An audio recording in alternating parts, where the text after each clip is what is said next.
bonjour à tous, bonjour à toutes, bienvenue dans ce nouveau numéro de Vintage Wrestles, le podcast pour ceux qui aiment le catch ancien, le catch vintage, le catch qui concerne peut-être la plupart qui ne sont pas nés ou qui étaient tout petits, tout bambins. C'était pas mon cas, j'avoue, là, c'est Brousty, bien sûr, qui vous parle. Ouais, j'avais déjà 10 ans à l'époque. C'était aussi pas le cas de Renaud, je pense. Salut Renaud. Salut Brousty. Salut tout le monde. Ouais, non, c'était pas le cas. Hein. C'était pareil que toi. Moi, j'étais devant Canal+, devant les Survivor Series 95. J'étais déjà devant ma télé en train de mater le show. Eh oui, pareil, effectivement. Ouais, c'était l'époque dorée du catch sur. Ah bah oui, c'est un souvenir énorme. Eh oui. Mais peut-être que le troisième intervenant ce soir n'a pas vraiment connu cette époque, Verpa. Salut Verpa. Non, non, pas vraiment. Salut. Oui, avec les fabuleux commentaires de Canal+, avec Jean Brassard et Raymond Rougeau. Ça valait le détour. Ah oui, oh, c'est toujours animé, ça faisait spectacle rien qu'à eux, hein, je dirais, c'est une tendance. Et donc au programme, mine de rien, c'est vrai que je vous ai toujours pas parlé du programme, ce seront les Survivor Series. Avec un retour en 1995, comme le 27 novembre prochain, il y aura les Survivor Series qui auront lieu à Boston. Et à l'époque, il y avait beaucoup plus de matchs déjà 5 contre 5, 4 contre 4, et alors que là, pour l'instant, il y en a clairement pas du tout cette année. Ce sera notre débat dans le Late Night Wrestles de la semaine prochaine. Et donc sans plus tarder, on va parler donc de ce pay-per-view après le jingle, c'est-à-dire le thème de Monday Night Raw à l'époque.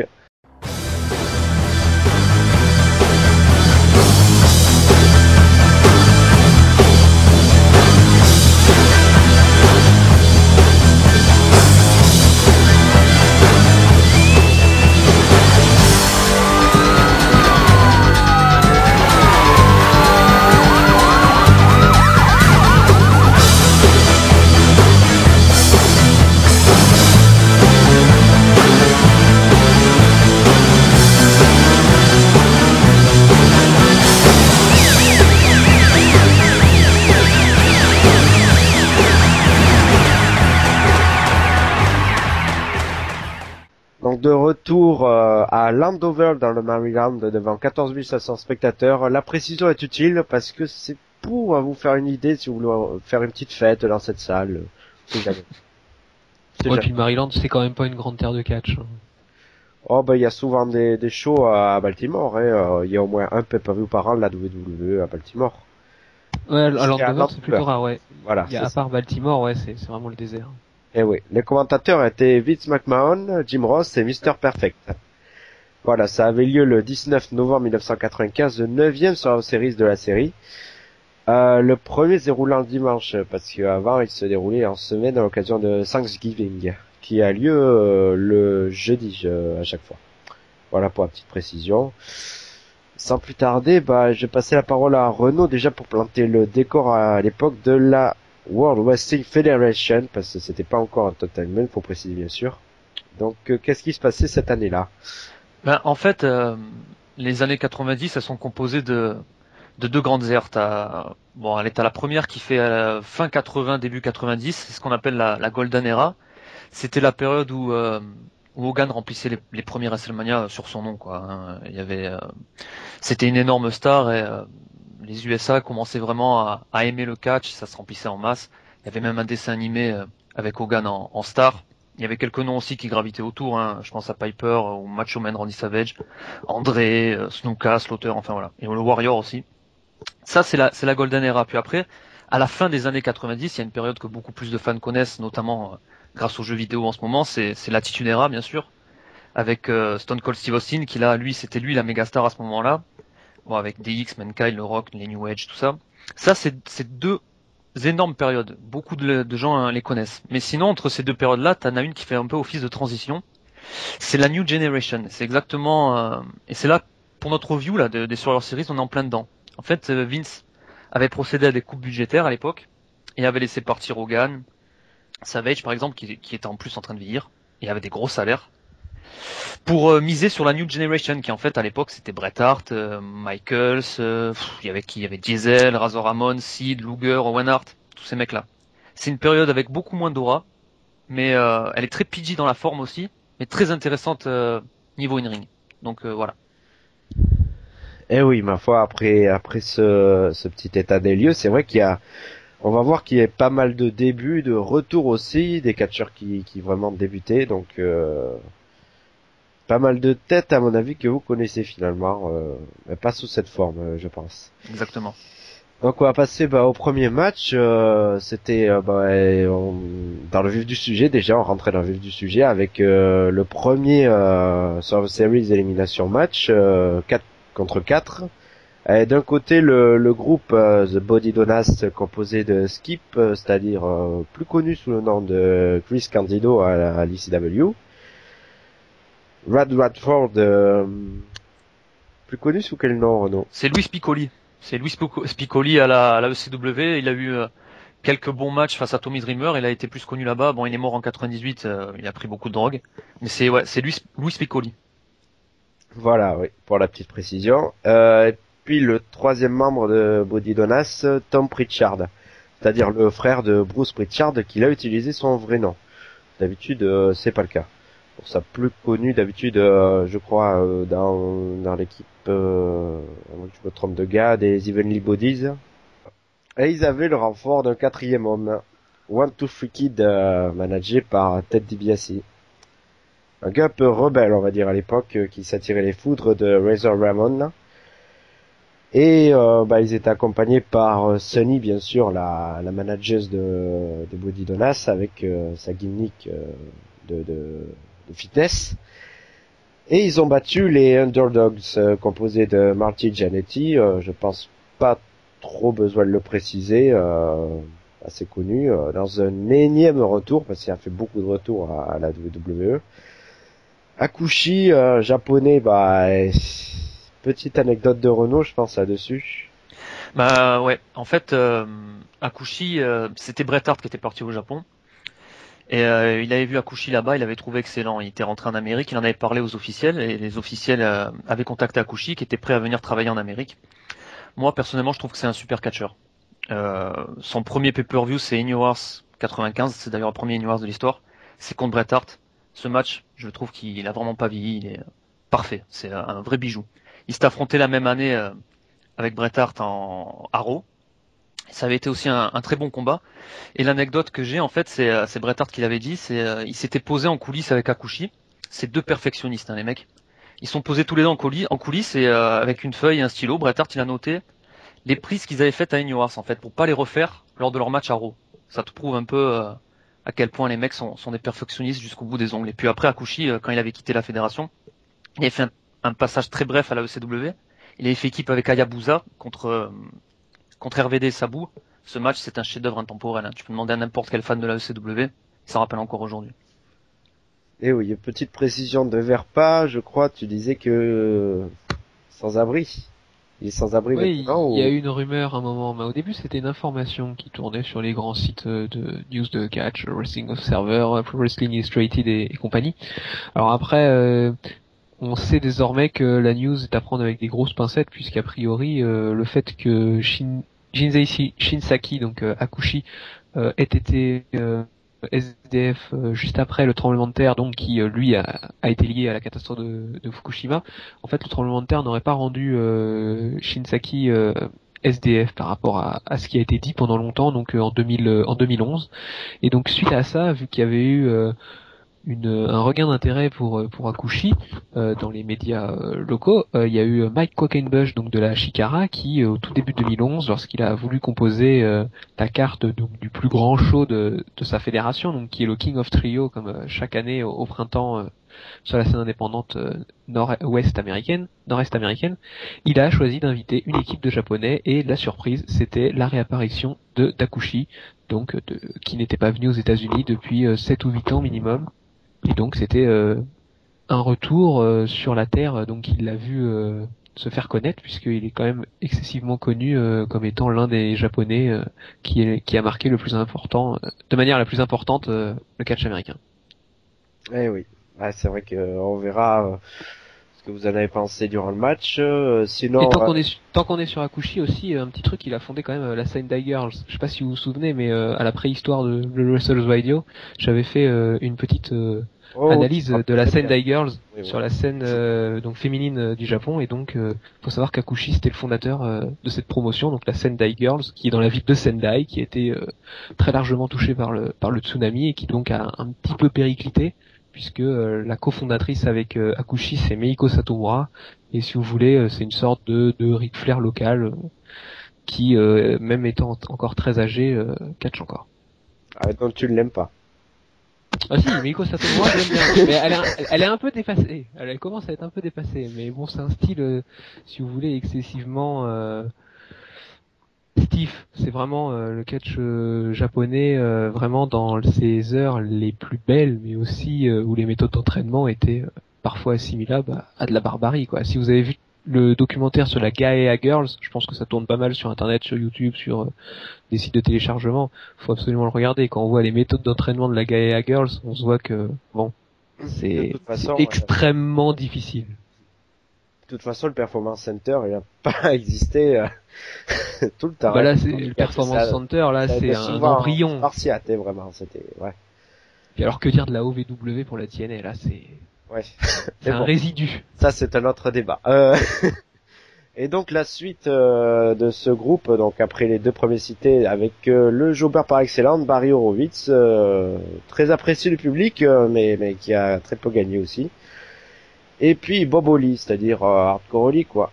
Voilà, pour la petite précision. Alors, le résultat, donc les Body Donas avec What to Free Kid l'ont emporté après 18 minutes 45 secondes. Avec One Two Free Kid, seul survivant de son équipe à l'arrivée, qui a battu Marty Jannetty suite à une intervention de Psycho Sid Vicious, qui est managé par Ted DiBiase qui l'avait ramené.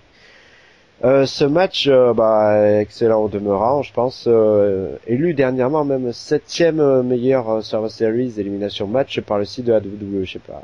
T'en as pensé quoi, Renaud? Ouais, je l'ai trouvé très sympa. Bon in-ring, notamment grâce au Kid, Jannetty aussi et Akushi. Je trouve que c'est les trois qui sortent vraiment du lot sur ce match-là.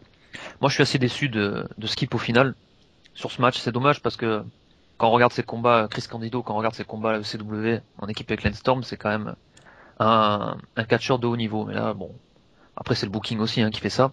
Horowitz, lui, bon, il sert à rien. Je suis désolé, mais c'est terrible Horowitz. J'ai bien aimé le powerbomb de la troisième corde de Jannetty. Oh oui, ça c'est le move du match, à mon avis. C'est le move. Il le fait sur qui déjà par contre? Akushi, non? J'ai un doute, non, parce que il moi, est de son équipe, c'est pas possible. Ah, sur Skip. Il le fait sur Skip, oui, voilà. Oui, oui, dans son équipe. Sur Skip. Et j'ai bien aimé l'ovation pour Akushi aussi. Parce que moi, Akushi, j'avais toujours des souvenirs du Akushi Hill, qui était hué par la foule, et là, j'ai trouvé quand même qu'il était assez over. Donc, ouais, bon combat. Quel rythme il met Ah quand, ouais. quand il est sur ring. Ouais, c'est impressionnant. C'est fou, ça. T'as pensé quoi, Verpa? Donc, j'étais agréablement surpris du niveau quand même qui est pour un opener, parce que bon, il y a énormément de rythme par rapport à un match qu'on peut voir actuellement. Bon, je vais pas faire du troll, mais quand on voit des matchs avec des catcheurs du style The Miz, Barrett, Drew McIntyre ou Fandango dans des openers de ce niveau-là, aujourd'hui les Survivor Series n'ont plus rien à voir avec les openers qu'il y avait en 95. Et vraiment, quand on regarde à tête reposée la vitesse d'un match comme celui-ci entre les Body Donnas et les Underdogs et la vitesse d'un opener en 2010, en 2011 ou en 2012, ça n'a strictement rien à voir. Et pourtant, on n'a pas des immenses techniciens sur le ring. Barry Horowitz n'était peut-être pas au meilleur de sa forme, Tom Pritchard non plus. Et pourtant, on a un match tout à fait correct. Et surtout, j'ai trouvé qu'il y avait une très grande importance de la part de catcheurs qui soit venaient, soit qui allaient partir vers la ECW. Et là, on sent bien qu'il y a comme un petit tournant, comme disait tout à l'heure Renaud, entre les différentes périodes. La ECW en 95 a été dans une période encore un petit peu difficile. Il y avait certains qui partaient, par exemple en Dark Match, on avait les Public Enemy qui venaient de quitter la ECW, si je me souviens bien. C'est ça. Et bon, là, on remarque il y a encore de nombreuses allusions. Donc le petit côté ECW, je pense, a agrémenté agréablement le match. Mais oui, en effet, je dirais presque que c'est attention, ce dont on va parler ensuite, c'est pas pourri, attention. mais je jugerais limite que c'est le meilleur match du show. Enfin, c'est celui qui m'a le plus plu parce qu'il est le plus rythmé dans le lot en tout cas. Après, ça dépend, c'est par rapport au profil des catcheurs, parce que c'est sûr que les Akushi ou One Two Free Kid, les gars, s'ils sont pas un minimum intense, c'est pas leur truc, quoi. Ils sont vraiment dans l'intensité pure. Donc voilà, c'était un bon début, quoi, ma foi. Est-ce qu'il y a quelque chose à rajouter éventuellement sur ce match ou au contexte potentiel? Pas pour moi. Donc on va passer à la suite qui est taillée sur mesure pour Verpa, parce que c'est un match nouveau sur un service élimination match, 4 contre 4 à nouveau, et entre des femmes, avec d'un côté l'équipe composée de Bertha Faye, Aja Kong, Tomoko Watanabe et Lioness Azuka, et contre l'équipe de Alundra Blaze, la championne féminine de l'époque, enfin, celle la plus en pointe, Kayoko Inoue, pardon, Saki Azegawa et Chaparita Azari. Voilà, je m'en sors. Ça va Bruce? Voilà. Oui. Ok. À l'arrivée, l'équipe d'Aja Kong ultra dominante qui a éliminé toutes ses adversaires. En fait, elle a fini par Alundra Blaze après 10 minutes 01 seconde, seul survivant de son match et vainqueur. Parce qu'il y a plusieurs histoires à raconter un petit peu dans ce match. J'ai commencé par Verpa parce qu'il connaît bien certaines catcheuses du lot, dont Aja Kong récemment retraitée. Oui, Aja Kong, oui, qui a pris sa retraite récemment. Après, on a encore pas mal de japonaises qu'on retrouve actuellement, soit en fin de carrière, soit parmi les coachs actuels des dojos japonais. Donc, on a encore une génération, on est encore dans la golden era japonaise. Après, en ce qui concerne les catcheuses américaines, ce qui m'a particulièrement marqué, c'est Bertha Faye, parce que j'avais assez peu vu, surtout que, à l'instar de nombreux catcheurs, donc on a oublié au match précédent, mais il y a quand même un taux de mortalité qui est quand même hallucinant. Hein. Dans les deux premiers matchs, il y a quand même pas loin d'un quart des catcheurs, ça fait que même pas 20 ans, et il y en a déjà un quart en moins.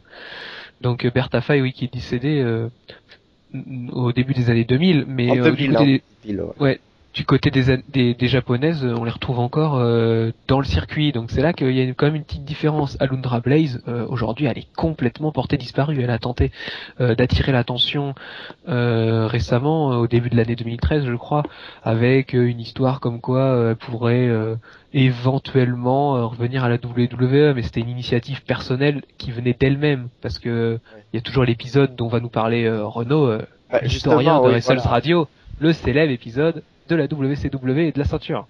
Ah bah oui. Justement, oui, Alundra Blaze, quand même, la championne, donc, qui a remporté 3 fois le titre féminin. Qu'a-t-elle fait quelques mois après, à peine? À peine signée à la WCW, elle était partie avec la ceinture féminine de la WWF, puis elle avait balancé dans la poubelle en direct à Nitro. C'était en 95. D'ailleurs, à la WCW, elle se faisait appeler Medusa. Et donc ça avait marqué Vince McMahon, ça avait marqué tout le monde d'ailleurs. C'est un peu pour ça aussi que Vince McMahon était un peu psychopathe sur le cas Bret Hart. Je parle pour le Montreal Screwjob en 97, parce qu'il s'est dit, si Bret Hart il me refait le coup, il se casse à la WCW, il me balance la ceinture cette fois de champion du monde, qui est méga plus importante que celle quand même des femmes, ça aurait été encore plus un choc. Donc ouais, c'est une image qui est restée dans les annales des années 90 quand même pour les femmes. Et puis dans l'histoire du match, y a un élan coupé, je dirais, parce que la rivale était Bertha Faye à l'époque, et puis Aja Kong, en fait, en gagnant, elle avait gagné un petit peu d'un processus, un title shot qu'elle a jamais pu avoir, en fait. L'histoire dit qu'elle aurait pu rester, en fait, à WWF si elle avait pu affronter Alundra Blaze après. Ouais, non, je voulais dire que, en fait, Alundra Blaze, aujourd'hui, quand même, elle a bien disparu de la circulation. Au niveau des japonaises, on voit quand même sur ce match-là qu'il y a un très gros travail technique.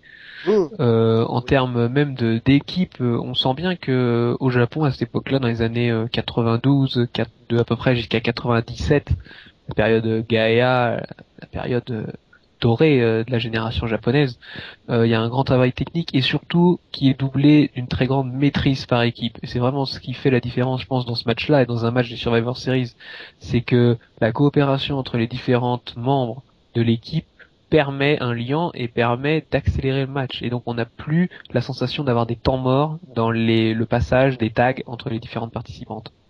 Et oui, et puis les Nord-Américaines sont parfaitement intégrées du coup dans le processus. Et dans le match, pas mal de souplesse, ouais, ça va dans le sens technique que tu disais. Bah, vous en avez pensé quoi du match en lui-même, Renaud? Moi, c'est une grosse impression, hein. Moi, c'est un des meilleurs combats de femmes que j'ai vu, hein. Je le place, je sais pas, moi, j'ai peut-être un top 5, un top 10, je le mets dedans. Il y a du rythme, c'est technique, c'est propre, c'est fluide. J'ai bien kiffé la petite japonaise en rouge, la version Power Rangers, même si elle reste pas longtemps, c'est laquelle, elle? La rouge version Power Rangers dans l'équipe d'Alundra Blaze, Ouais, dans les... la fine, là, ouais. Inoue. Ah, d'accord, Oui. ok, ouais, Je pense que c'est Kyoko Inoue, ouais. Elle catch d'ailleurs encore aujourd'hui, bon, elle est plus très fine, hein. Ouais, d'accord. Ah bah depuis, c'était il y a 18 Et ans. Kong, bien sûr, Kong, bon, elle a plus le physique Ah oui, gabarit impressionnant. Ouais, Ah oui. ouais, elle a un gabarit impressionnant, Bon, mais moins que Bertha Faye, mais voilà, quand même. c'est du très haut niveau, hein. Et juste deux petits mots encore sur Blaze, parce que moi j'avais noté un match de Blaze contre Bui Nakano Ah oui, dans, mythique. dans un Raw. C'est celui-là que tu vois toi aussi, celui de Ouais. ouais, un Raw de 95, c'est mythique, hein. Faut le voir, hein. Mythique, super combat. Je pense que vraiment, en toute sincérité, ce doit être sûrement le combat féminin numéro 1 de la Ouais, WWE de 1982 à 2013. ouais, je suis d'accord avec toi, À vraiment. mon avis, jusqu'à Mickey James, ça devait être ta période préférée, parce qu'il y a pas mal de japonaises qui luttaient. C'est surtout un match entre Bull Nakano et Alundra Blaze qui a extrêmement bien vieilli. Contrairement à d'autres matchs de cette période, on pourrait dire c'est quasiment un match d'aujourd'hui. Exactement, t'as l'impression que le match il a été fait hier, ça serait pareil, hein. Énorme. Non, mais c'est vrai que c'est pas le même genre de catch et c'est pas un catch démodé du tout, ouais, mais c'est pas le genre de catch qui est pratiqué par les féminines actuellement, ça c'est sûr. Bah, on va passer au prochain match, je pense, avec un arrivant qui est le trait d'union à la série de cette année, parce que c'est champion par équipe de cette année avec son frère Cody Rhodes, c'est Goldust, qui débarquait tout juste et qui affrontait quelqu'un qui allait partir en revanche, Bam Bam Bigelow. Qui s'était pas mal révélé dans la dernière partie des années 80 notamment. Il faisait pas mal de main event. Arrivé Goldust l'a emporté en 1 minute 18. T'as pensé quoi, Renaud? Ouais, c'est pas bon. Il n'y a pas vraiment Oui, de. d'ailleurs. Oui. D'ailleurs, ça me fait penser, dans le précédent numéro de Light and Vessels, tu parlais de Goldust, justement, en parlant de tous ses débuts jusqu'à 2002, je crois, qu'il fasse équipe avec Booker T, et puis Ouais. c'était pas très efficace sur Non, c'est pas très efficace. En fait, il a eu des hauts et des bas. Moi, Goldust, j'ai préféré vers 96. Je trouve qu'il était mieux dans ses feuds de 96. Après, même l'Attitude Era, bon, c'était pas super quand il faisait équipe avec Luna Vachon. Bon, c'était pas génial. Là, le match, c'est pas bon parce qu'il y a pas de, il y a pas d'alchimie. Il y a pas d'alchimie entre les deux. En plus, c'est très court. Et tu sais, ce genre d'affrontement, ça me fait un peu penser à Jericho Fandango, parce que t'as Goldust qui vient d'arriver en tant que personnage, hein, parce qu'il avait un passé déjà, contrairement à Fandango, il avait un passé à la WCW assez intéressant. Mais là, il vient d'arriver en tant que personnage, et donc comme Fandango, et t'as Bam Bam Bigelow qui lui c'est un vieux roublard, hein, comme tu as dit, il était déjà dans les main events des années 80, il a fait plusieurs fois équipe avec Hogan pour affronter Teddy DiBiase Senior ou même André le Géant, tout ça. C'est vraiment un visage de la fédération. Il a même été finaliste du King of the Ring 93 et main eventer par exemple de WrestleMania 11. Donc bon, il a quand même une carte de visite le monsieur. Et c'est un peu ça, c'est un peu le nouveau. D'ailleurs Goldust, même son entrée, elle est très très lente. Il y a un petit passage où il parle, l'entrée est dure, elle dure. C'est pour mettre en avant aussi le personnage. Il vient d'arriver et c'est un personnage extravagant, hein, Goldust à cette époque-là. C'est assez mythique quoi. Donc voilà, ils ont bien insisté sur le fait de ramener Goldust comme ça, très lent dans l'entrée. Et puis après le match, malheureusement derrière, qui suit, est pas bon. Ah oui, puis finir sur un running bulldog, ça fait rire. Et ça c'est le problème du finish de Goldust qui a un finish où il faut porter une sorte de souplesse, tu sais. Mince, le nom me revient plus. À moins de s'appeler Ahmed Johnson. Johnson, ouais, ou Goldberg. Ouais, voilà. Le final cut, voilà, final cut, une sorte de souplesse où tu tournes. Bon là sur Bam Bam c'était pas possible. J'avais une petite question concernant Baba Bigelow. Donc on savait que c'était à peu près le milieu de sa carrière. Est-ce que vous trouvez pas non plus qu'il commençait à avoir les prémices de son déclin avec une plus faible rapidité dans le ring, avec un embonpoint qui commençait à être marqué? Donc on sait que 95, c'est une année avant son départ à la ECW. Donc est-ce que vous voyez pas plutôt que c'était le début de la fin de Bam Bam Bigelow? Ouais, Ouais, moi, c'est ce Ouais, que vas-y, je vas-y. sous-entends un petit peu, ouais, parce que c'est vrai qu'il est loin d'avoir fini sa carrière. Bon, malheureusement, il est décédé en 2007, un an après la fin de sa carrière. Bon, il avait, quoi, 34 ans, je crois, à l'époque. Ben ouais, non, c'est vrai qu'il était déjà pas mal éprouvé, je crois. S'il avait commencé très jeune aussi, et puis il avait beaucoup de présence, comme tu disais, Renaud, déjà, bah, les années précédentes, il a énormément lutté, vraiment, ouais. Ouais, ouais. Ouais, oui, il était là souvent, mais c'est vrai que, ouais, je pense aussi que là, tu sens que c'est la fin pour Bamba, mais d'aller à la CW, ça sera un peu un second souffle pour lui. D'ailleurs, il a été champion du monde de la fédération. À la WCW, après, il était là pour jobber, hein. Il a jobé pour Bill Goldberg. C'est sa grosse feud. En fait, il est venu à la WCW pour pour choper Bill Goldberg, parce que c'était ça l'histoire. Derrière, il s'est pratiquement rien passé, hein. Il a été champion hardcore très vite. Bon, il était là pour jobber plus qu'autre chose. Mais si on veut voir du bon Bam Bam, oui, c'est la fin des années 80, le début des années 90 jusqu'à 93 à peu près. Là, il y a du très bon Bam Bam, hein. Le monsieur, il est capable de faire des moonsaults, des roues. C'est quand même un poids lourd, un big man, très rapide dans le ring. C'était intéressant, Bam Bam Bigelow à l'époque, hein. Et oui, et puis on sent la reconnaissance du public, parce que durant le match, il était très très encouragé, et au contraire de Goldust, évidemment, c'était tout le contraire, mais Ouais. voilà. Là aussi, ça marque le gars, parce que sinon, c'était un match sans aucun intérêt, hein, sur la main. Ça, Ouais. la comparaison avec Chris Jericho, Fandango, sur le coup, elle tire, hein. Évidemment, c'est pas du tout les mêmes profils, mais sinon, elle tire. Dans un genre match sans intérêt, d'un gars sur le départ, et qui monte un gars, ouais, ça se pose là. Ouais. Heureusement, Goldust, après, comme tu l'as dit, c'est vrai qu'il est monté en température. Bon, après, c'était seulement ses débuts, et c'est vrai que on en a eu des exemples de gars qui ont fait des débuts catastrophiques, mais bon, voilà, faut un peu de patience, et c'est un peu comme dans tous les niveaux, ouais. Exactement, ouais. Voilà. D'ailleurs, la patience, il en a peut-être fallu avoir dans le match suivant, qui était un autre match sur Series Élimination, à 4 contre 4, avec le Dark Side, composé de Savio Vega, Fatou, connu sous le nom de Rikishi, et Henry Godwin. Bon, mais Gus, lui, il dirait le point Godwin, que je connais, lui, avec ses répliques, c'est pour ça. Et il faisait équipe avec quelqu'un qui faisait son retour avec le masque du fantôme de l'opéra, l'Undertaker. Je sens que tu brûles d'en parler, Renaud. Ah, je brûle d'en parler, oui. Je te laisse dire l'autre team quand même. Voilà, c'est ça, ouais. Ouais. L'équipe, c'était les Warriors, c'est-à-dire tous des figures un peu royalistes, avec Jerry the King Lawler, bien sûr. Son larbin, en quelque sorte, enfin son dentiste, quelqu'un qui débutait encore à l'époque, c'était sa première année, Isaac Yankem, c'est-à-dire maintenant connu sous le nom de Kane, et faire donc le sacré revirement de situation quelques mois après. Ensuite, c'est moins plaisant le nom qu'il avait à l'époque, parce que la prononciation Hunter Hearst Helmsley, ben voilà, ben c'était HHH, pas Triple H encore à l'époque.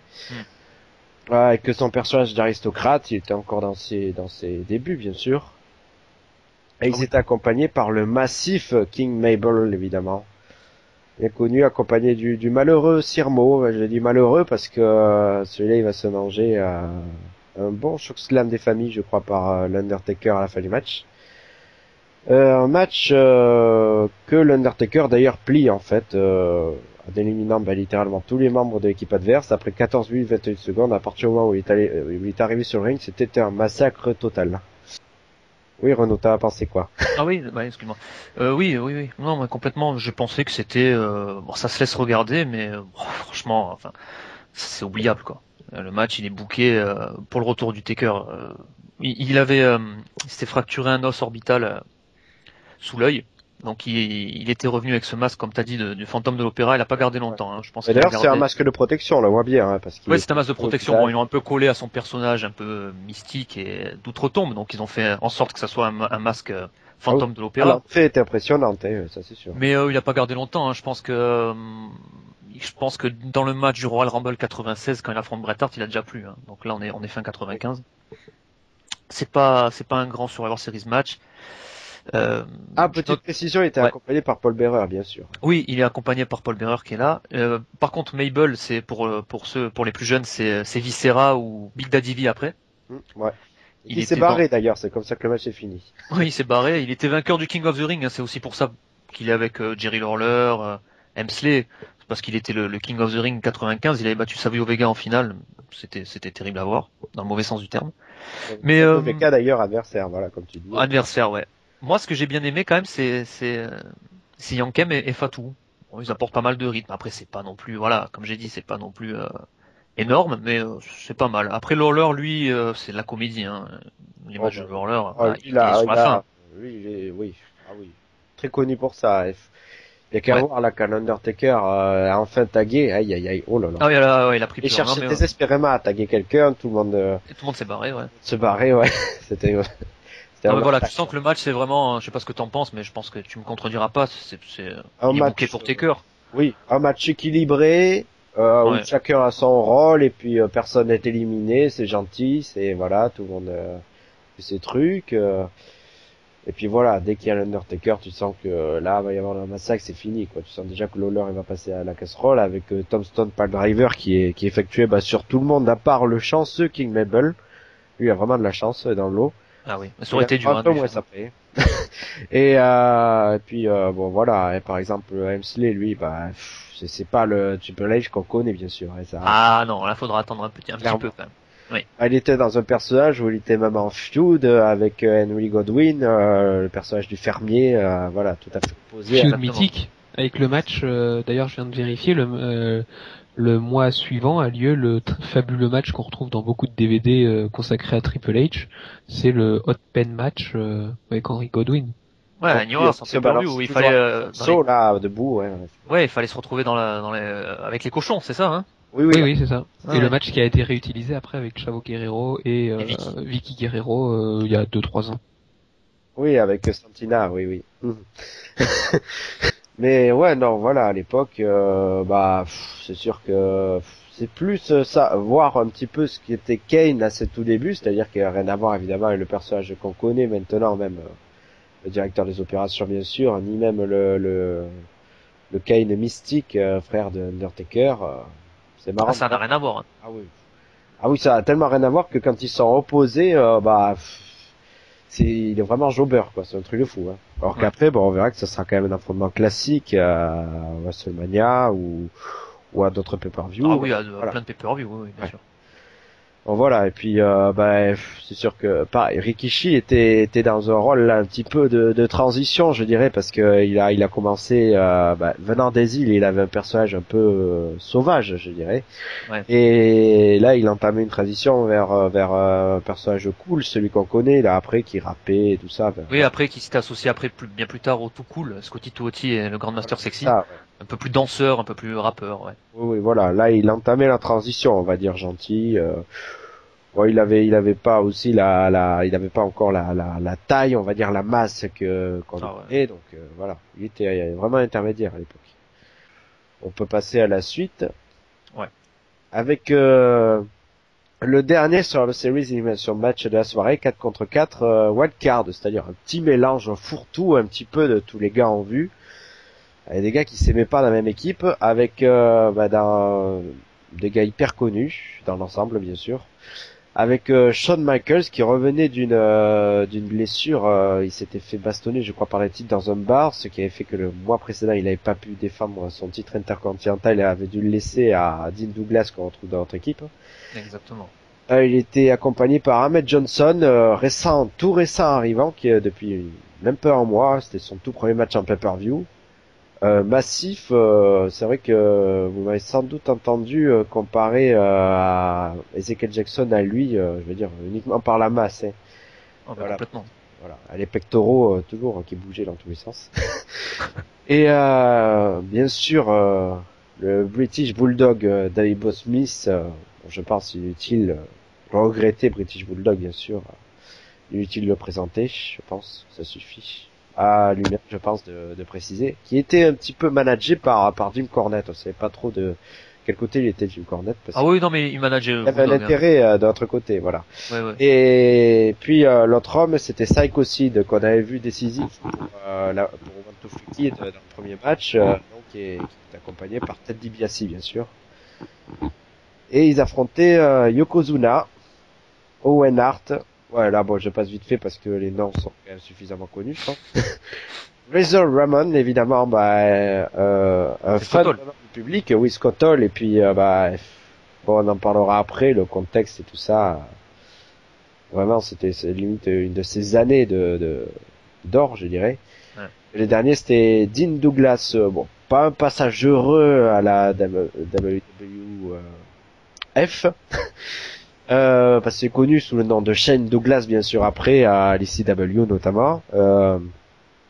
Là, il avait un personnage disons basique, qu'on a vu beaucoup, et puis c'est pas très à son avantage, et c'est un run d'un an, quoi, qu'il a fait à peu près.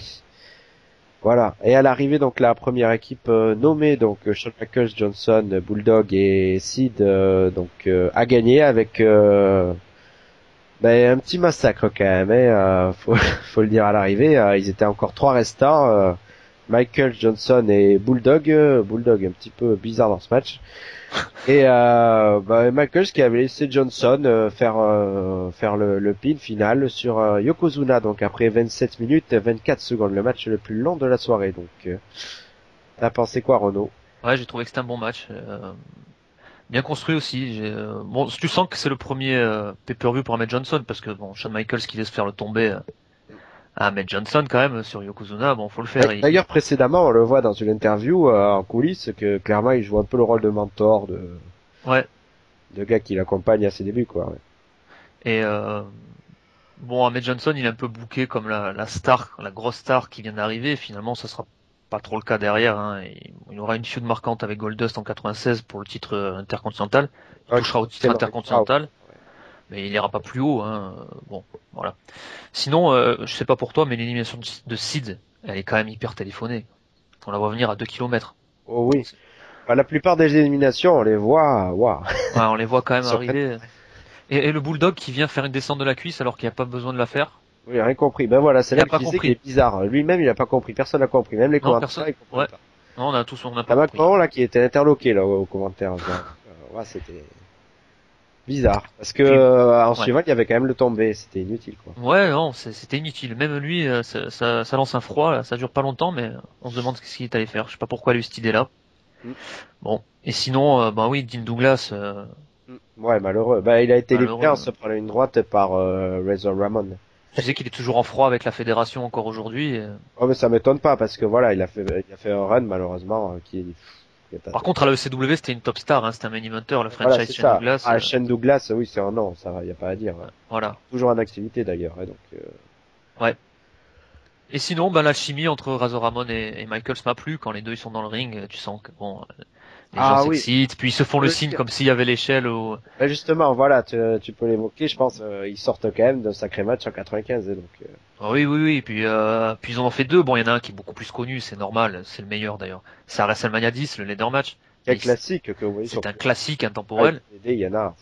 Bien sûr. Mais c'était aussi re-rencontré au SummerSlam dans un match. Bon, c'est moins connu, mais ça reste du très très bon aussi en leader dans la même année. Il y a une bonne alchimie entre les deux, c'est 2 bons amis dans la vraie vie. Moi j'ai bien aimé, ouais, c'est un bon combat. D'ailleurs, c'est les 2 gars qui restent plus longtemps sur le ring, hein, parce que surtout Michael, c'est impressionnant. Hein, tous les autres membres de son équipe, il y a que lui sur le ring. Hein. J'aurais tendance à dire. Hein. Ah ouais, c'est clair. Mais il est au top de sa forme. On voit pas le Bulldog. Johnson, évidemment, il est utilisé avec parcimonie sur la fin, surtout. Voilà. Ouais. Ah, lui, il assure, hein, switch music et tout, mais c'est remarquable, hein, parce que quand même le gars, il vient quand même de subir quand même un incident le mois précédent, et voilà, c'est là pour moi qui est à son. C'est un magicien, Shawn Michaels. Eh ouais. Même s'il est dans une période assez bizarre, parce que 95, ça va être une grande année, mais paradoxalement, après, ça va marquer une petite rupture, parce qu'il va se blesser assez gravement, et tout début 1996, il y aura même plus tard plutôt en 1996, il y aura des rumeurs comme quoi il a arrêté tout ça, fait des trucs de dingue, quoi. Tu parles de la blessure au dos, là? Ouais, c'est ça, ouais. Je pensais qu'elle était arrivée plus tard, non? Et avec le fameux speech, là? Non, mais c'était en 96, j'ai bien vérifié. Ok. Ça, ouais, c'était... Parce qu'après, il s'était reblessé plus tard en 98, mais bon. Ah oui, il a connu certaines blessures sérieuses. Ouais. C'est là que quand même on peut admirer, malgré que je sais que Verpa tu l'aimes pas trop, on peut admirer la quand période même où il est sa le plus longévité et puis Ouais, non, franchement. qui déchaînait le public logiquement, hein, ça c'est sûr. Ouais. Quand même, quand on regarde avec 20 ans d'écart la liste des gars qui sont encore présents, on voit qu'il y a vraiment de tout. Hein. Entre Shawn Michaels, qui est encore aujourd'hui présent à la WWE, qui est très ami avec la nouvelle direction et qui est Hall of Fame, on se retrouve avec Ahmed Johnson, qui zone un petit peu, qui fait un peu de la formation, mais qui est Après, tu toujours diras qu'il y a présent dans le encore des morts business. dans l'eau, ouais, mais bon. Ah bah évidemment, British Bulldog, oui, mais bon, on a toujours la relève avec D.H. Schmidt. Donc même si bon, il est pas à la WWE, il a quitté. Oui, elle a a quand même. champion par équipe, ouais. Sid avait refait Ouais. un passage express sur Slater aussi, vous vous en souvenez de ça? Quand Slater Évidemment, est... Oui, d'ailleurs, Le il truc de est Romil, apparu. ça, l'optique de Romil, ouais.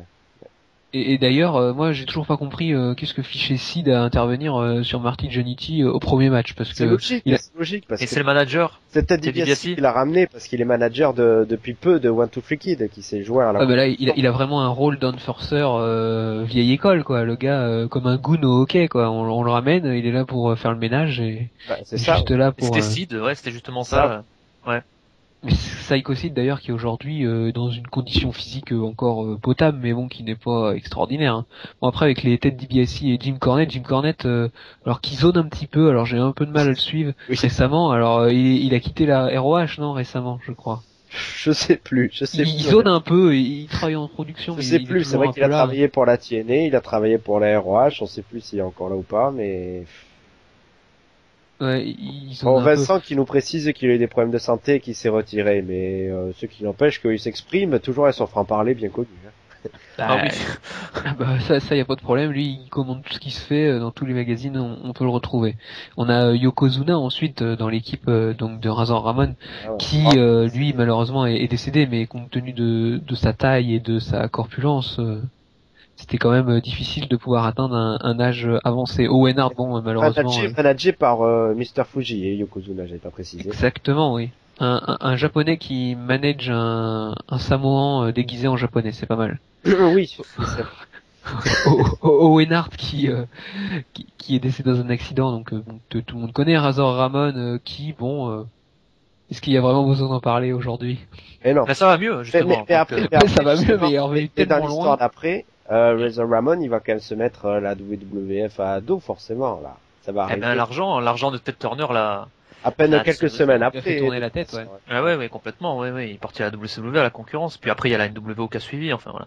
Donc quoi, Bon. tu me diras, Renaud, que t'as pas trop regretté non plus, sur le Oh coup. non, non, franchement. Personne ne voudrait encore le voir aujourd'hui, même en cassette vintage.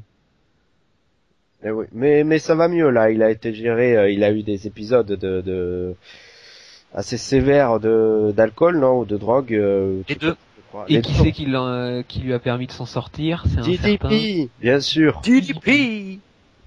Voilà. C'est un peu la Alors- méthode miracle. Hein. Quand DDP fera sa méthode, quand elle sera traduite en français, on Ah verra oui, les retombées, mais Ah ben moi, ça me tarde de l'utiliser, Gus aussi. Ouais, Gus. Ça sera traduit en français, ben Gus. Ah oui, parce que Gus, évidemment, parce que là, quand même, par rapport à la clope... Enfin bref. faut penser à tous nos amis qui ne parlent qu'une seule langue. Et ensuite, en dernier, on a Shane Douglas. Bon, alors Shane Douglas, lui, c'est limite le Jérôme Leroy de la scène indépendante. Hein. Tous les 2 ans, il change d'endroit. Alors aujourd'hui, il est toujours avec la Extreme Rising, je crois. Mais alors, c'est à moitié en faillite. C'est à moitié embrouillé avec. Bah, ils vont faire un show quand même en fin d'année. les Il y a eu géants. peur de faillite, mais finalement, ils reprennent. Donc, Il y a jamais de sous, mais il y a toujours un dernier show. Chez Douglas, quand même, il a quand même tendance à se prendre la tête avec beaucoup de monde. Ah oui, lui, spécialiste. c'est un caractériel. Ah, c'est peut-être pour ça aussi que... C'est aussi pour Voilà, ça, il peut-être se que, ouais. moque, Parce que... Ouais. Voilà. Bon, malgré qu'il quand même, il avait chopé le titre intercontinental à l'époque, mais... Oui, mais bon, tu aurais vu la façon dont il a perdu face à Razor Ramon, Oui. le pauvre. Oui, après, c'était Express, oui. Oula. C'est terrible. Il avait un peu la mentalité très typée ECW comme le Sandman, hein, pour les sortir de leur cocon ECW, dehors, ils font pas grand chose, quoi. Mais ouais, c'est vrai que il y en a peu qui se sont révélés hors de cela. Surtout dans son style, quoi. C'est un style très particulier, avec une mentalité spéciale et je pense que le gros problème de Shane Douglas, c'était pas franchement son niveau dans le ring, c'était plutôt sa capacité à s'adapter aux ordres, aux différentes manières de manager un groupe de catcheurs pour pouvoir produire un show important. Je pense que t'as raison, à 100%. Mais ouais. Non, mais là, c'est vrai. Ouais, puis on oublie Mr. Fuji. Des fois, on peut pas être d'accord, mais c'est vrai que là, sur le coup... Et le sacré Mr. Fuji, qui est au Hall of Fame désormais. Depuis quelques années, je crois, il a été intronisé un petit peu Yokozuna, c'est récent, hein, de aussi. manière secondaire, ouais. Donc en fait, on a quand même une énorme brochette d'Hall of Famer dans ce fabuleux match de 27 minutes. Ouais, en gros, à part Ahmed Johnson et Psycho Sid, je crois, et Shane Douglas... Et le Bulldog aussi. Ah, putain, oui, j'oublie à chaque Oui, le Bulldog, oui. Mais Moi, bon, je trouve que c'est un peu limite qu'il y soit pas, j'ai toujours trouvé, donc bon. Mais ça, je pense que là, c'est une question de temps. Pour le Bulldog, c'est clairement une question de temps. Ouais, après, c'est vrai que les intronisations posthumes, c'est vrai qu'il y a le temps. Hein. À Yokozuna, ils ont bien pris le temps, par exemple. Donc, Il y a Randy Savage aussi, hein. Je pense Oui. que ça fait partie d'une petite liste, on sait qu'ils y seront un jour. Voilà, mais c'est ça, exactement. dans combien d'années, quoi? ouais, Une, c'est ça. 2 ou 10. Owen Hart, ils ont des soucis avec sa femme, parce qu'ils auraient déjà voulu le faire. Bret Hart l'a Ah dit. oui. D'ailleurs, ils vont diffuser un morceau sur la mort de Owen Hart, d'ailleurs dans un DVD Made in WWE, ce qui est peut-être unique, hein, qui va sortir dans les prochains mois, dans un grand DVD qui s'appelait The History of WWE. Donc là, peut-être que l'histoire pourra avancer, mais le processus a l'air encore long. Mais je pense qu'on va pouvoir passer au main event, s'il n'y a rien à rajouter. Allons-y. Pour le titre de WWE F, pardon. J'ai toujours un peu de mal, voilà, pour ça. Le panda. Voilà, ah ben oui, c'est comme le panda, effectivement, merci. Et match sans disqualification pour le seul titre en jeu de la soirée, mine de rien, entre le champion Diesel, connu sous le nom de Kevin Nash, bien sûr, et Bret Hart, un des grands chouchous de Renault, et pas que. Et à l'arrivée, Bret Hart a l'emporté, est devenu le nouveau champion après 24 minutes 54 secondes, en vicieux, en piégeant un petit peu Diesel, qui le dominait énormément pendant le match. Et un petit roll-up des familles, et quand même Diesel est ressorti fort, avec l'image du perdant qui ressort solide, après 2 powerbombs et quelques beignes aux arbitres. Voilà, tranquille, on célèbre. Diesel, quand même membre de The Click à l'époque, ce petit groupe en backstage surtout. Et puis ensuite qui allait, voilà, surtout uniquement, qui allait partir ensuite à WCW bien sûr, et puis revenir à la WWE récemment. On a vu des matchs malheureux contre Triple H. Ouais, c'était en 2011. Et, voilà. Malheureux, c'est bien le mot. Oui, c'est ça, ouais. À l'époque, voilà, il était bien en forme, bien pimpant, oui, bien monstrueux, arrivant une prise de titre énorme, assez destructrice contre le pauvre Bob Backlund en 8 secondes. Donc c'était assez explosif. Ah, petite précision, Bob Backlund était dans le pay-per-view là, avec un fil rouge où il est apparu avec un sosie de Bill Clinton. Voilà. Ah, c'est pas le vrai Bill Clinton? Ah non, ça aurait été bizarre quand même, le gars qui se faisait Sonny, qui... Alors, on a eu le sosie de Barack Obama à Capital Punishment. Ouais. Mais il ressemblait bien, au début, moi, quand j'étais petit, à 10 ans, je croyais que c'était lui, hein. Moi aussi, même hier aussi. Non, je déconne. Non, mais c'est vrai. Voilà, fallait en parler là, pas spécialement, hein, parce qu'il apparaissait pas là, mais voilà, fallait bien en parler avant la fin. Mais voilà. Mais sinon, que penser, donc, de cette victoire de Bret Hart, Renault, bien sûr. J'ai vu, je pense avoir vu tous les Bret Hart contre Diesel. Moi, je trouve que leur affrontement à chaque fois, ça raconte une histoire. C'est toujours hyper intéressant entre les deux. Faut savoir qu'avant d'arriver à la WWF, Nash, il était déjà à la WCW. Il avait fait un premier passage. Il se faisait appeler Oz, puis après il s'est fait appeler Vinny Vegas. Et ça avait C'est pour ça qu'il arrivait déjà très fort, ouais. Ouais, mais à la WCW, ça avait vraiment été 2 échecs énormes. Puis après, quand Michaels l'a contacté, qu'il avait signé chez McMahon, parce que c'est Michaels qui lui a dit viens à la WWF, quand il est arrivé chez McMahon, il est arrivé en bodyguard de Michaels. Et la première fois que les officiels ils ont voulu le faire monter sur le ring pour recatcher justement, c'était en pay-per-view, c'était au King of the Ring 94, et c'était contre Bret Hart justement, en main event. Et Nash il était assez stressé, mais Bret l'avait rassuré en lui disant qu'il allait faire de son mieux pour le mettre en avant. Il y a toujours eu un respect mutuel entre les deux. Ouais. C'est pas des grands amis dans la vraie vie. Oui. Et c'est comme tu dis, ouais, Bret Hart, c'est vrai qu'il s'est attiré pas mal d'inimitié, mais ça empêche que c'est un grand travailleur sur le ring. Tu disais l'anecdote avec Hakushi, par exemple. Voilà, ouais, là, C'est le gars qui aime bien rassurer ses adversaires, vraiment travailler ses matchs. Perfectionniste jusqu'au Ouais. bout des ongles. Donc c'est vraiment un mec qui lui, et il paraît que chez lui, c'était Scott Hall qui expliquait ça. C'est une mine d'or quoi. Il collectionne tout, il garde tout sur sa carrière, tous les matchs, tous les trucs. C'est vraiment un mec, voilà, c'est un gars comme ça. Et lui, il veut toujours que ce soit excellent dans le ring. D'ailleurs, on connaît son surnom, Excellence of Execution. Donc voilà, c'était déjà le cas. Il avait déjà mis en confiance Nash en 94. Bon, moi, ma préférence, ça va pour leur combat au Royal Rumble 95. Je trouve que. Oh, bah la même, évidemment. Ah, toi Parce aussi, que là, c'est vrai que comme tu dis, là, ce match, il est plus dans le genre raconter une histoire, plus que dans les. On voit peu de la panoplie de Hart, et voire pas du tout. Et, ouais, malheureusement. voilà. Vrai. C'est tout consacré à la force de Diesel qui le fait passer à travers la table, voilà. Alors t'as Hart quand même qui bosse sur la jambe, qui lui attache la jambe. Et d'ailleurs, je trouve que Nash fait du bon selling quand même parce que jusqu'au bout, hein, il va boiter. Vraiment, c'est très bien fait. Autant il y en a certains qui oublient. Alors lui, il a vraiment pas oublié. Ce soir-là, Nash, je trouve qu'au niveau du selling, il était très bon. Une petite chose, je pense que c'est la première fois qu'une table mexicaine se pète en pay-per-view, ou même tout court, en 95. Ce qui ne sera pas la dernière. Bah oui, après ça sera pas la dernière, mais là je pense que c'est première d'une longue série, oui. Et pour prouver la confiance qu'a quand même la WWF envers Diesel, c'est le 3e Triple Crown champion de l'histoire, derrière Pedro Morales et Bret Hart justement. Et tout ça, il a été dans sa première année, quoi. Je veux dire, il a gagné le titre intercontinental, le titre par équipe avec Michaels et le titre de champion du monde en 94. Sur une année, dans sa première année à la fédération, il devient le 3e Triple Crown champion de l'histoire. Ah, c'est pour dire que les gars, quand même, qui sont poussés par Michaels, avec Carton, Ouais. rien, hein, y a pas à dire, hein. Ça aide, c'est sûr. C'est mieux que de se faire pousser par, je sais pas. J'ai pas de nom en tête, évidemment. Mais... Non, ouais, non. Mais il y a aussi un très bon affrontement, hein, pour les fans, s'ils veulent voir toute leur bataille. Il y en a un à In Your House 6, ils sont affrontés en cage. C'est vraiment aussi du haut niveau. Oui, parce que là, je crois que les soirées séries, c'est entre le In Your House 3 et le 4. Hein.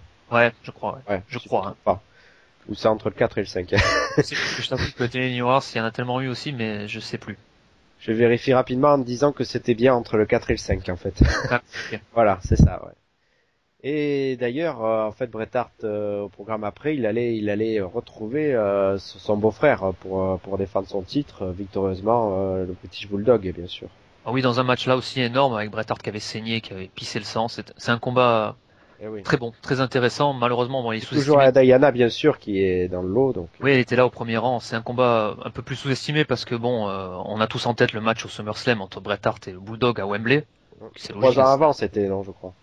Ouais. C'est possible. 92, il me semble. Ouais. C'est ça, 92, ouais, Wembley, ouais, c'est ça. Donc, oui, il avait affronté Bulldog après en 95 dans ce pay-per-view à In Your House, et c'était un très bon match aussi. D'ailleurs, petit ressenti comme ça, avant de passer aux notes du pay-per-view, l'année 95, t'en parlais au début, mais pour toi, tu la jugerais comment au rendu final, en fait? Bonne dans son ensemble, avec des bons pay-per-view, des bons matchs. Moi, je trouve que quand même la qualité technique, c'est vraiment là, à partir de 95, peut-être 94, où la qualité technique était bonne. Bon, c'est vrai que quand on avait Bret Hart, Shawn Michaels, Owen Hart, Hakushi, bon, on a quelques noms très intéressants. Bulldog aussi. Ouais, ça, voilà. Pas le contraire, ouais, c'était vraiment l'époque des techniciens, et pur. Ouais. C'était pas mal. C'est une bonne année dans son ensemble avec des pay-per-view marquants, d'autres beaucoup moins, mais je dirais bonne quand même dans l'ensemble. Bon, ben c'est bien. Je sais pas pour toi. Donc après, il y aurait... Oui, non, mais c'est comme je te dis. Hein. C'est vrai que c'est un petit peu à partir de là, je dirais que j'ai eu un petit peu le regard un petit peu plus analyste que j'ai depuis. Mais toujours en profitant du catch, parce que quand j'étais petit, les années d'avant, comme tu le disais très bien en présentation, avant on avait l'époque des gimmicks, des gars qui aimaient parfois surjouer un petit peu les rôles et tout ça. Et enfin c'était beaucoup ça d'ailleurs, et il y avait pas trop de place aux techniciens, c'était vraiment de l'entertainment pur, c'était du divertissement. Là on est dans le divertissement, mais le divertissement technique avec des purs catcheurs. Voilà, Bret Hart, vraiment là on était vraiment dans l'époque où où il donnait le plus techniquement, vraiment, Michaels aussi, oui. après, évidemment, mais voilà. Et puis avec, Razor Ramon, c'était, sa meilleure année à la WWF, je pense, sans problème. Et puis, voilà. C'est des exemples comme ça, et puis ça marque quelques, bon, c'est anecdotique, et comme on l'a vu dans ce pay-per-view, ouais. Mais quelques débuts quand même, on voit qu'il y a quelques naissances de catcheurs lors de cette année, des gars un peu légendaires, hein, ça. Ouais, exactement. Ouais. Frère, hein. Puis l'Undertaker toujours magique, donc voilà. Donc au rendu, c'est sûr, c'est une très belle année, ça y a rien à dire. Pas la meilleure année bien sûr, mais une belle année. Mais qui fait la transition, ouais, voilà, dans mon cas, c'est celle du petit garçon à l'ado, voilà. Littéralement, c'est ça, ouais. C'est vrai que c'est une période de transition en fait pour beaucoup de monde. C'est une période de transition en tant que R, comme je disais entre la Golden Era et l'Attitude Era, ces deux ères-là, c'est mythique. Mais c'est aussi une période de transition pour les gars de notre génération, quoi. Voilà, Clairement. c'est ça, ouais. Je dis pas non plus qu'il faisait des scripts pour nous, mais quand même, hein. Ouais, va savoir. À voir. Bon, on va passer aux notes sur 10. Avec la note, je sais pas si je peux te demander ta note vers pas. Si, moi je vais mettre une petite note de 7. Un bon petit pay-per-view, solide, juste ce qu'il faut. Vraiment, rien à dire. Si tous les pay-per-view étaient de ce niveau-là, ça serait excellent. Ouais, et puis on voit que depuis d'ailleurs, la WWE, là on voit il y avait 4 Survivor Series matchs, on voit qu'ils se sont beaucoup éloignés quand même du concept qui faisait vraiment l'âge d'or du pay-per-view. Ouais, alors Bousty, faut dire aussi que les 4 premiers Survivor Series de l'histoire, de 87 à 90, c'était que des matchs par élimination. Du début à la fin, la carte, c'était que des Survivor Series matchs. Ouais, déjà que ce pay-per-view, il s'est créé, je dirais, sur l'idée de Thanksgiving, du partage à plusieurs, donc c'est pour ça aussi, ouais. C'est pour ça aussi. Bon après, c'est normal aussi qu'ils aient un peu lâché de faire quand même à chaque fois des Survivor Series matchs, parce que de nos jours ça serait plus possible. Voilà. Ouais. Mais le premier 1 contre 1 de l'histoire des Survivor Series, c'est le fameux Hogan Taker en 91, la première fois où Taker devient champion du monde. Pourquoi c'est un pay-per-view quand même qui a marqué l'histoire, et ça y a pas. Ah oui, ouais, non, c'est clair. D'ailleurs, ta note, c'est quoi alors? Moi c'est 7. 7 comme Verpa pour l'ensemble du show. C'est un bon show avec un bon opener, un main event qui raconte une histoire, et puis un match à élimination avec des grands noms, Razor Ramon, Michaels, tout ça. Donc ouais, 7. Et puis le match des femmes aussi quand même qui est d'un très haut niveau, donc ouais, un bon C'est 7. la bonne surprise, bon oui. Parce que quand on connaît pas, parce que bon, qui pourrait citer honnêtement au niveau populaire, à part Aja Kong, personne connaît les autres, il faut être honnête. Hein. Ah ouais. Je dis niveau populaire, hein, parce que bon, après quand on connaît le catch, on connaît aussi d'autres, oui, comme Inoue, Blaze ou Faye, mais voilà. Ouais, les autres sont restés confidentiels quand même. Oui, voilà, c'est ça. Donc, et ouais, moi, je vais pas être original, hein, je vais mettre 7 aussi en fait. Voilà, la moyenne sera vite calculée du coup. Parce que ouais, l'opener est vraiment très bon, et puis chaque match a son style, et c'est ça que j'aime. Il y a une empreinte à chaque match a son histoire. Avec un coup moins bien sur le Goldust Bam Bam que j'ai pas aimé, comme j'ai dit précédemment. Du coup, la comparaison avec Jericho, Fandango encore une fois, elle est bonne. Et voilà, après le main event, c'est vrai, comme tu l'as dit Renaud, il y a eu mieux, mais au vu de l'histoire, on voit pas le temps passer, tout ça, donc il y a rien à dire, quoi. Voilà. C'est pas un pay-per-view exceptionnel, mais c'est un bon pay-per-view qu'il faut regarder quand même. Exactement. Donc ce qui fait 7 sur 10 à l'arrivée, voilà, sans suspense, sa moyenne totale. Donc on vous le conseille, je pense, à revoir. Voilà. À revoir, ouais. Ça arrive qu'on puisse parler de pay-per-view qui sont pas très bons, hein, ça peut arriver. Hein. Ah bah ça peut arriver, oui. Et pas non plus dans un idéalisme BA, hein, parce que on peut pas dire non plus tout ce qui était ancien était bon. Hein, ça. Non, oh non, mon Dieu non. D'ailleurs, on verra. Peut-être que à l'avenir, on va pas faire non plus que ça, mais bon, éventuellement, on verra. Hein. On a une idée gratinée avec MP. Oui, je sais, oui. Si elle se... Ah, ça c'est le fil rouge d'MP depuis quelques mois, on le sait, oui. Ouais, on essaye, on va voir. Une bonne surprise. Oui. Enfin, bonne. Catastrophique surtout, oui. Bonne, je sais pas, mais catastrophique. On verra si on ose ou pas. Donc voilà, au programme à venir, donc il y aura le Survivor Series de 2013. Cette fois-ci, on espère qu'elles seront de qualité.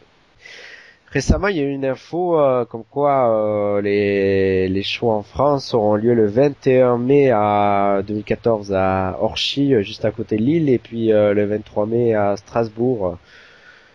Donc on sait que quelques membres de West Coast Radio y seront, ça c'est sûr. Je cible même pas les noms, ils se reconnaîtront. Un Allemand et puis deux ch'tis. Et voilà. Et non, pour info, il y aura aussi le 24 mai un show à Liège. Comme c'est pas très très loin, c'est en Belgique. Si vous êtes dans le Nord, n'hésitez pas. Pour info, les billets sont en vente à partir du 27 novembre à 10h sur le réseau habituel et sur Internet, la Fnac et compagnie. Quoi. Voilà. Je préfère en parler là parce que quand ce sera un Late Night Wessel, je crois qu'on va sortir le numéro 2 jours après en fait l'ouverture des ventes, donc vous aurez peut-être pas la meilleure place. Eh bien, ça prouve ta compétence. Oh, C'est bien. merci. Ah, c'est bien de se serrer les pompes un peu des fois. Ouais, c'est vrai, c'est du bien. Voilà. Donc maintenant les partenaires quand même avec Voxcatch qui nous a un petit peu donné cette info des shows et où moi j'écris de temps en temps, Gus aussi et Vincent aussi. Il y a FN Lutte bien sûr où Sébastien partage les podcasts. La Wrestling Evolution League, ça c'est où Gus joue un petit peu. De temps en temps, on aura peut-être quelques invités dans le futur. On a déjà eu quelques invités. Instant Catch avec un petit peu en sommeil ces temps-ci en raison des activités de Vincent. Pas des activités obscures, je rassure. Et donc Catch Asylum avec lequel on va proposer, je pense, prochainement un petit truc sur la TNA par rapport à ceux qui nous proposent des top 10. Donc n'hésitez pas à voir sur le forum. Et bien sûr à voir sur notre forum aussi Wessels. Notre compte où vous pouvez réagir, n'hésitez pas à vous inscrire surtout et puis à vous tenir au courant des actualités de la radio. Que vous pouvez retrouver sur le Facebook à West Coast Radio entre parenthèses officielles, au Twitter @West Coast Radio, vous pouvez vous abonner au compte YouTube de West Coast Radio, également au compte YouTube de West Coast Radio, nous suivre sur archive.org, nous retrouver sur archive.org. Pardon, iTunes, voilà. Merci Vincent de la précision, oui. J'étais dans un mélange YouTube iTunes. Et je vais finir quand même par la radio Révolte de Kevin qui était au show de Marseille et qui nous en fera part la semaine prochaine lors du Late Night Wessels. Voilà. Je pense que je n'ai oublié personne à part que vous pouvez donc nous écrire par mail à wesselsradio@gmail.com, le tout en minuscule et attaché. Voilà, ça nous fait toujours plaisir. Nous donner des réactions, nous proposer des idées, voilà. Ça a bien marché dernièrement, donc n'hésitez pas à continuer. Voilà, donc on attend vos réactions, on espère que vous avez apprécié ce numéro et que vous jeterez peut-être ce pay-per-view disponible un petit peu partout sur le net ou en DVD. Et donc on vous dit à la prochaine, prochain Vintage Wrestles, j'imagine éventuellement le Royal Rumble. Exactement, oui. Voilà, c'est ça, chaque grand pay-per-view on fait ça. Voilà, c'est le thème. C'est ça. Au Big Pay-Per-View, le Big Four, à chaque fois on a un vintage. D'ailleurs, en Big Four, là, juste comme ça pour finir. Les Survivor Series, moi je le mettrais 3e et Royal Rumble 4e. Vous mettriez l'inverse ou pareil? Moi je mettrais le Survivor 4e. Le Rumble Ah voilà, 3e. c'est ce qui me semblait. Survivor 4e, ouais. Ah, bah moi je suis seul alors à le mettre 3e. Bon, mais Après, résistance. Ça dépend si c'est fait sur comment ça vieillit ou vraiment le niveau actuel, parce que si, vraiment dans la hiérarchie actuelle, c'est quand même WrestleMania, SummerSlam, puis après Royal Rumble et Survivor Series. Ouais, Je pense qu'à l'époque, les Survivor Series, ils étaient vraiment hauts. Ouais, moi je suis vraiment dans le côté symbolique et historique en fait, c'est pour ça. Moi c'est dans le côté importance. Le mec qui gagne le Royal Rumble par WrestleMania, bon. Ouais. On verra bien, ce sera le sel du début 2014, mais d'ici là on vous retrouvera donc pour les Survivor Series 2013 et puis ensuite il y aura TLC. Voilà, un programme chargé quand même. Et ça nous fait plaisir de vous faire partager ça. Voilà, donc on vous souhaite une bonne semaine si vous nous écoutez en début de semaine et bon pay-per-view on espère le dimanche prochain et puis à la semaine prochaine pour la suite. Merci, à ciao. Salut les amis.